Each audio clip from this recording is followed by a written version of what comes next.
Here we got another update with the 240. Now I'm doing a full video on it that's a lot more detailed, but I'm going to give you guys a general idea of what I'm doing with the main wiring harness for the chassis. So as you can see here, this is to the battery because the battery is already relocated when I got the vehicle. I'm going to be moving that in, cutting it, making it shorter because the main chassis harness, or the main harness I guess, is going to be in the back, and I'm going to extend the wires that need to come back to the front.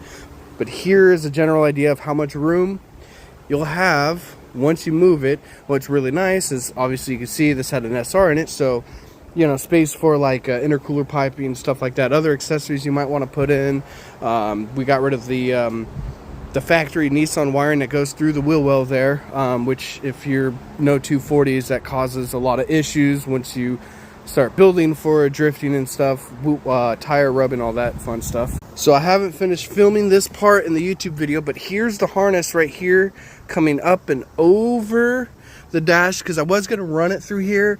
I pulled the bar off. Obviously I haven't bolted it all in, but I'm actually going to pull it back out because I think I actually want to run that on the passenger side, or sorry, driver's side, and move it to the back here and do that instead, because if I do it over there, I have to do a lot of extending to the relay box. Now, a lot of the wiring in this harness I'm not going to need.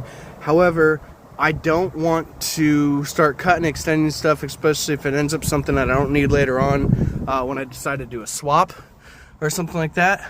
But here is kind of like the main stuff and whatnot. So I didn't want to really run it on the driver's side, but I think I'm going to. So I'm going to pull the seat, I'm going to pull the carpet up and everything like that and see how I can get it to run better. But again, all of this I will be explaining in the actual video itself. But this is just a general idea of how it would look if you do it the way I'm doing it without cutting it up a bunch.